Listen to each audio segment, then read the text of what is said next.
We are tonight's entertainment. You can't handle the truth. The fire rises. Pizza time. You're a wizard, Harry. So it begins. You know how much I sacrifice? You think that's air you're breathing? Groovy. I don't have friends. I got family. We are sex people!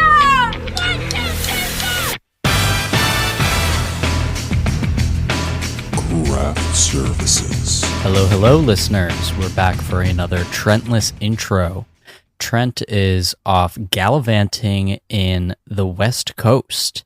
I was with him 2 days ago for a screening of a certain film that may or may not have been my most anticipated film of the year, but more on that later. But anyways, I was with him and he drove me home from New York City in a production van, which he was then going to have to take to Newark Airport at 4 a.m. in the morning. And this van was filled with equipment that was supposed to be taken to LA. And last minute, they called him and said, "Hey, can you fly with the equipment? Like, would that be okay? We'll fly you to LA." And he said, "Okay." And that's why Trent can't be on this recording right now telling you what he ate most recently. Maybe he had an LA bagel, a scooped bagel. He can confirm or deny that on the next episode. But what I had to eat most recently was, so just to give some background, today was a friend of the show, Sophia Alexis's graduation party. She is officially a Master Sophia as she completed her master's degree in social work. Hold for applause. Thank you. And so her family threw a party. My parents came. I came. A lot of her family came. It was a fun time. And I ended up having a slice of chocolate cake. A very small sliver because I was pretty full, but at the end of the party, Sophia's dad came out with 2 cakes, 1 chocolate, 1 vanilla, and said that we needed to eat it because they needed to get rid of it. So that's what I had to eat most recently. And then right after that, I saw an episode of Midnight Mass with Sophia while she ate a piece of chocolate cake. So that was pretty cool. And what's also pretty cool is our intro music.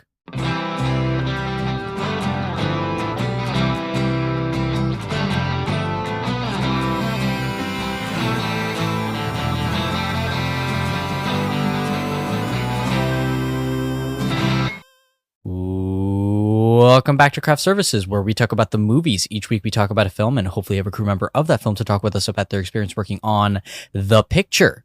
This week, we're continuing our conversation with Andy Rydzewski about his work DPing Andy DeYoung's Friendship. This was a super cool movie that we got to see at the A24 headquarters, which you would know if you listened to part 1, which I'd be sort of shocked if you're tuning into part 2 not having listened to part 1, but welcome, I guess, if you are that listener. But yeah, I think our conversation was super cool. Andy was super nice to us, very giving with his time. Again, we recorded this on Easter Sunday, totally forgetting that it was Easter Sunday, and then realized that he was taking time away from his family while, his kid was like trying to eat like jelly beans out of an egg or something. And we said like, "Hey, like we can cut this short. We can make this a quick 40." And he said, "Nah, I'm on your time, guys." So we had a whole hour. So this is actually part 2 of not 2, but 3, a 3-part interview. But I have to say, I think unlike most movie trilogies where maybe the first one is the best one, I think that this is a series that's only going to get better as it goes on. So this one's even better than last week's episode. And I think I want you to, I don't want to make the audience wait any longer. So why don't we cue the interview?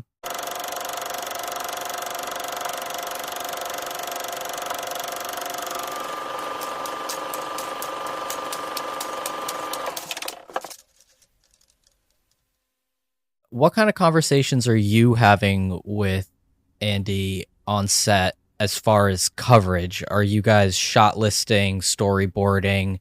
How, I don't want to say improvisational, but how fluid is that on set? Because there's a lot of really specific zooms and angles. So if you could just talk about that. Yeah, I will. Let's see. I'm going to do my best. This is one of the things that feels like it's a bit of magic with this film in particular. And I think part of it is that I've worked with Andy a fair amount prior to this. So we have a little bit of a shorthand, and I feel like I have a feel for him. But the basically what I would say is Andy always has some idea that he keeps in his back pocket for like, this is how we could approach a scene. And basically, I would have the same. I would just have my own. And some scenes were fully planned. Like there's a scene. Are we? Yeah. What's the? We split these interviews into two parts. I think we're squarely into the second part territory now. Yeah. So we can. We could do some spoilers. Yeah. We'll mark this episode as having spoilers. Okay. All right. Perfect. Then I would say, because there's one scene in particular that I like to, well, two, I'd say that I like to point out in terms of coverage. There is a scene deep into the movie where Tim's wife, Kate Mara, basically, this is full spoiler now, where she says that she's going to leave him.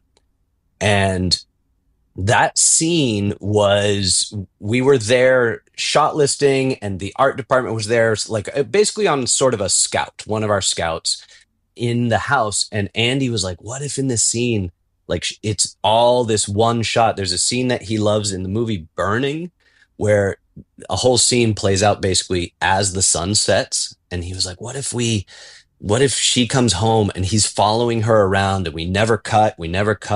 And then when they land on the couch, that's the first time we cut. Like, let him follow her around like a puppy dog. And then we'll land here and then get into like real, like high drama close-ups.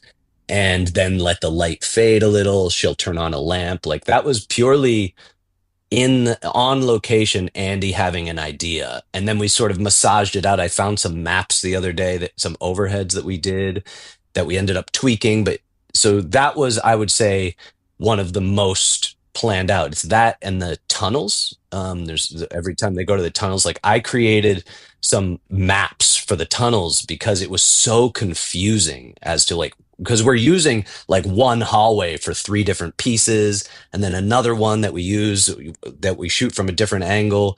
And so for the art department to be able to track so they can make slight changes, and then for lighting that we would have in the distance, like, okay, back there's an orange light. So let's make sure that connects to this. So there were some that were pretty intensely mapped out that way.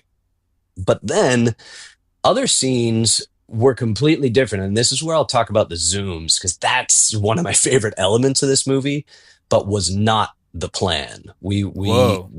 Yeah, it was That's surprising. It just surprises me too. Andy definitely loves a zoom. He loves long lenses.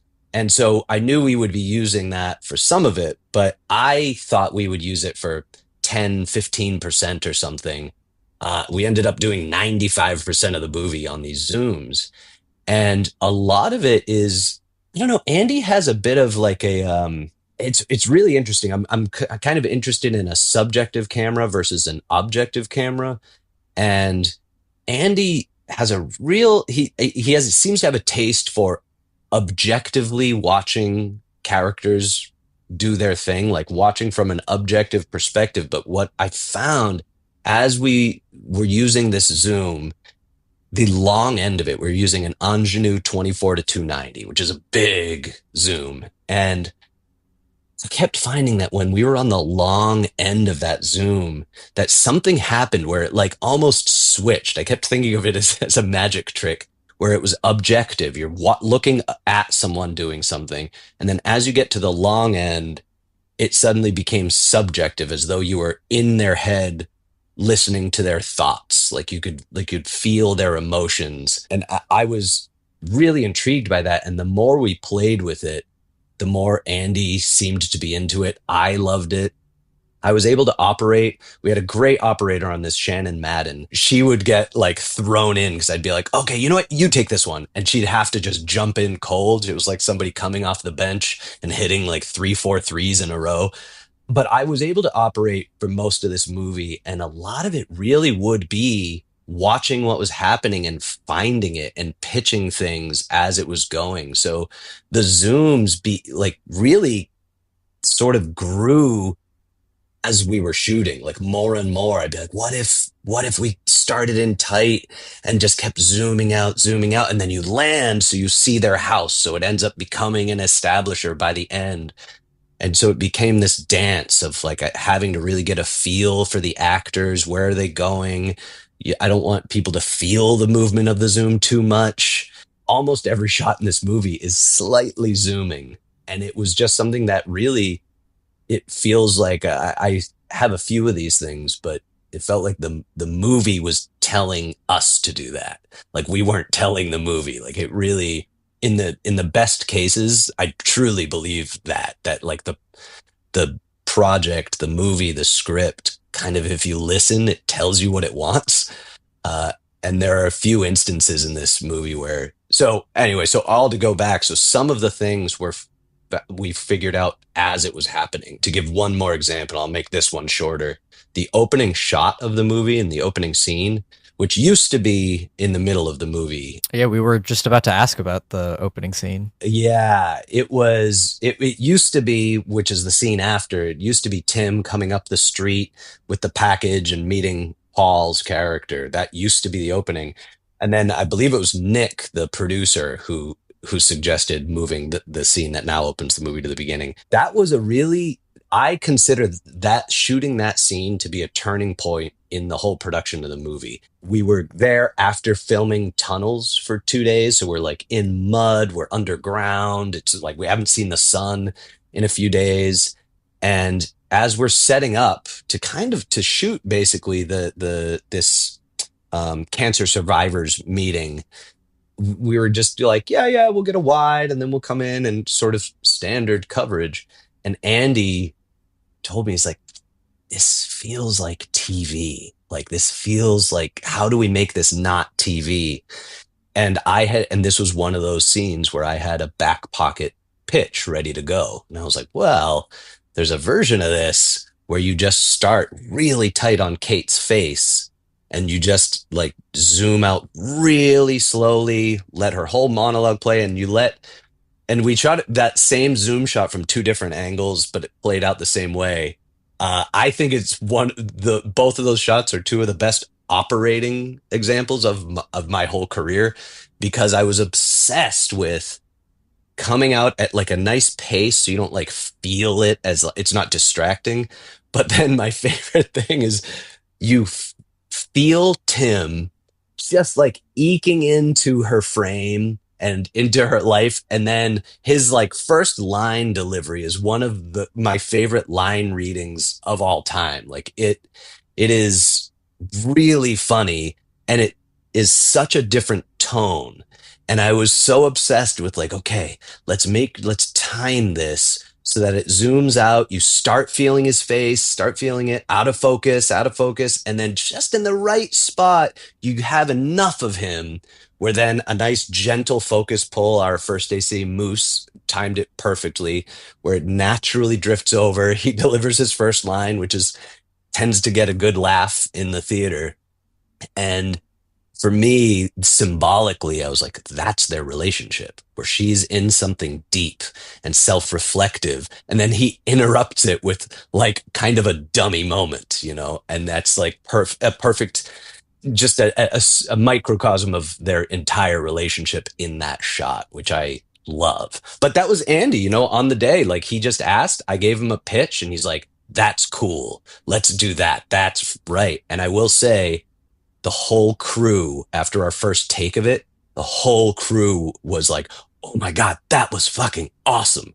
Like people were so into it, and it woke everybody up after days of cold mud. It really, people were excited at how non-traditional the approach was. And that's always one of my favorite things, when the crew is excited and because of something that's purely cinematic, just like a piece of coverage. Can you talk about shooting in the tunnels, all the scenes, and where is that actually? I think it's in New York City, but yeah, it's in New York City. I wish I could remember exactly where. It's on the shore, but I mean, it's near-ish to Yonkers, I guess, is the best I can give. But it's like some kind of old fort. Part of it was an aqueduct system, so it moved water, under the bay.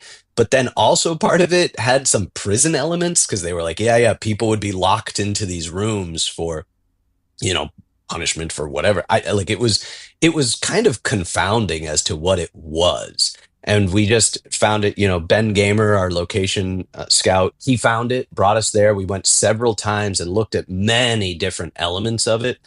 And we ultimately landed on it's a lot of it. I guess most of it is what's there.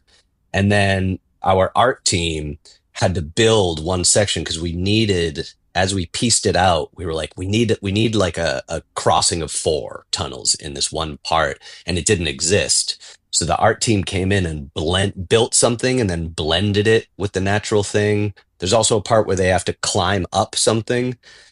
So the piece that they climb didn't exist. So the art team came in and constructed that and again, blended it perfectly.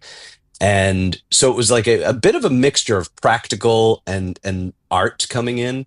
But it was really, that was the section that I most intensely, I wouldn't call it storyboarded, but more like created every beat in the script. I broke the whole thing down into beats.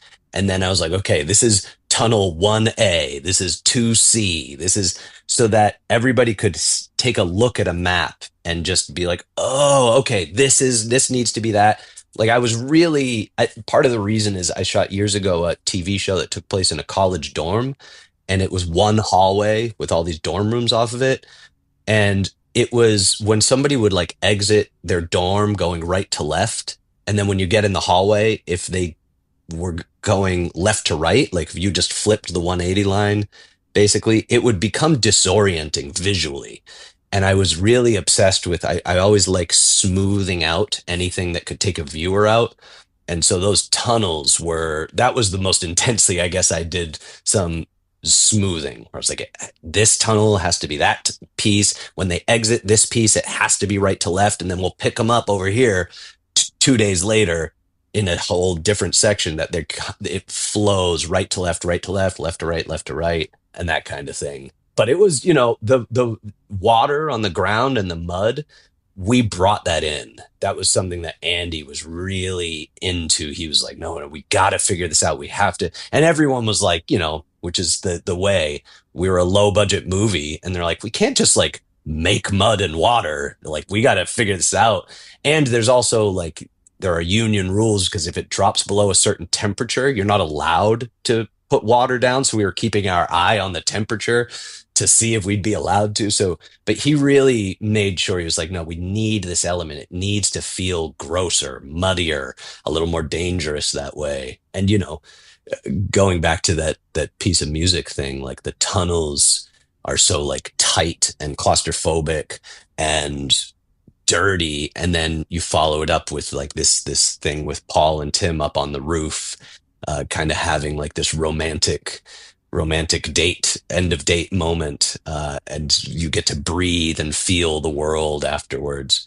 Yeah. So the tunnels were really exciting, and also just lastly to say, leaning into the like, I don't know what we'd call that, thriller horror drama of it. Like we let it, especially when he goes back with Tammy, with Kate's character, like letting that be scary, letting it be dark, letting it be full of panic was just, I mean, again, it's just so delightful. I just wish more comedy directors would let comedies have emotions, let them have fear, You mentioned the 2 visits to the tunnels, and one is sort of an adventure, and then the other one's a bit scarier. The movie, it's like an upswing for Craig's character and then sort of a downswing. So I guess with the tunnels as like a micro example, were you thinking about the upswing and the downswing from a look perspective in a different way? Definitely. I'm really into color,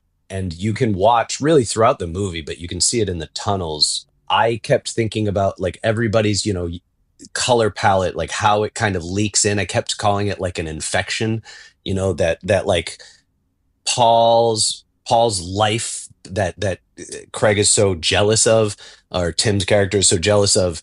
It's all warm and orange and red, and you can feel it leaking into Tim's character, and so in the tunnels, when he goes with Paul initially, there's that room where they climb up on the thing, and we used and Callum, our gaffer, we auditioned a bunch of different colors there, but it's like orange red, like deep orange red.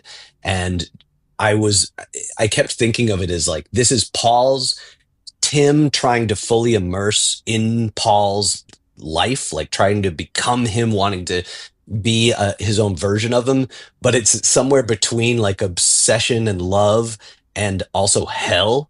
Like I kept thinking of that chamber is like that he is in like obsessive hell right now. So it's just like let it only be this orange. Like let's go. And Andy, it's why it's so fun to work with him. Is whatever idea somebody has, he's like, yeah, do that, but push it further. Take it, go further. Like he wanted it, everything, and so he was just like, yeah, don't make it all orange. Like let it more saturated.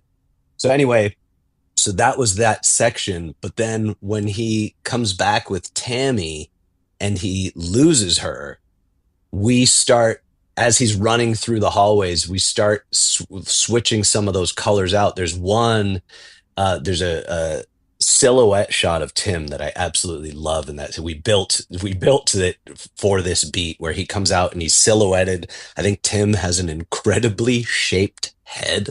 I love his head. You can see, if you watch the movie, you can see my obsession with his head. I'm always trying to find ways to frame his head because I think it's just he's got like a look that the camera loves. Anyway, and he's running around the corner looking for Tammy. It's this beat of silence, and it's a green, like broken fluorescent bulb that's flickering behind him. And that's now he's moved out of that Paul thing, that obsession, and now it's this gross green that he has in his life, and these cool colors that even that's like starting to blink out, that he's really like coming into the darkness, the literal darkness of his character, and like letting the light and color play with that. And there's no expectation that anybody notices that consciously. The hope is that nobody consciously is picking up on it, but that it's just these like quiet little cues that are letting you know their state of mind. And honestly, even if nobody notices it consciously or unconsciously, it's one of my favorite things to do. I find it to be like one of those fun, creative games.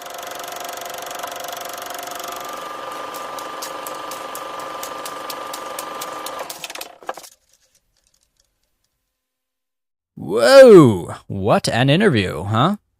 Well, if you liked it, but sort of felt a feeling of incompletion, a lack of completion, you'll find yourself able to satiate your desire for completion next week when we release part 3 of our interview. Thank you so much to Andy Rydzewski for talking to us. Thank you so much to Kara Kitchell for setting up this interview. And, if you like this interview, go check us out on Apple Podcasts, Spotify, Stitcher, Pandora, wherever. Leave us a review, rate us 5 stars, say something nice, tell your friends. It really does help. If your friends are like, well, I would love to listen to this episode, but I wouldn't know when the episodes come out. And your friends, if they're on, Instagram or Twitter, then just let them know that they can follow Craft Services Podcast on both of those social medias. And they'll get weekly updates exactly when these episodes, as the kids say, drop. So thanks so much to everyone that made this episode possible. And that includes, most importantly, you, the listener. Catch you guys next week.